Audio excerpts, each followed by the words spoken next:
I'm gonna be honest, getting a new camera can be kinda daunting. On one hand, you got this cool new toy that you get to play with, but on the other, you don't know how to use it. At least that's how it was for me. So in this video, I'm gonna go over the 3 basics that you need to know to get started in photography.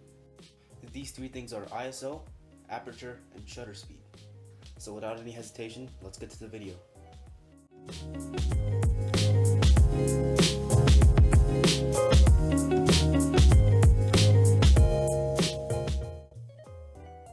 Alright, so the first thing we're going over is ISO.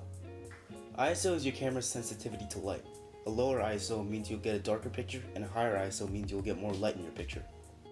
But there are some drawbacks to shooting with a higher ISO. Since your camera is pretty sensitive to light on a higher ISO, it means your photo will be grainier the higher the ISO you use.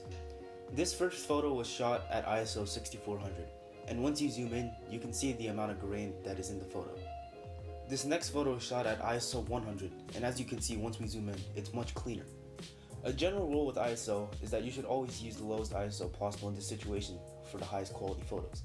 Alright, now let's get into aperture. Similarly to ISO, aperture controls the amount of light in the photo, but it also controls the amount of depth in the photo. So what does this mean? To put it simply, using a wider aperture like f2 means you'll get a blurrier background, and using a smaller aperture like f16 will get everything in focus. A blurrier background at f2 would be better for portraits to isolate the subject, and a more detailed depth of field at f16 is better for landscapes. FYI, this blurrier background is called a shallower depth of field. So the photo you're seeing right now was shot at f5.6, and as you can see the sunglasses are blurred out. Now the photo you see right now was shot at f16, and as you can see the sunglasses are in focus. I'd say for group photos use a smaller aperture, maybe around f8. Alright, now finally we have shutter speed. Shutter speed is pretty self-explanatory. It's the amount of time the sensor in your camera is open for. Unless you're shooting a photo that takes either a few seconds, a few minutes, or even a few hours, shutter speed is always measured by fractions, so 1/30th of a second or 1/100th of a second.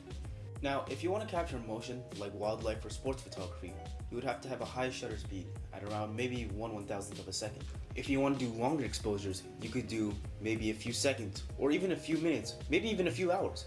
A lot of people actually shoot long exposures for waterfalls, around 3 to 15 seconds. So the picture you're seeing right now is at 1/1000th of a second, and as you can see, all the little bubbles are visible. This is because the shutter was fast enough to capture that motion while I was moving the little cologne bottle. Now, this second photo was shot at 1/30th of a second. I was doing the same motion, but as you can see it's much blurrier. The photo is much blurrier because 1/30th of a second is not enough time to capture the motion in a photo.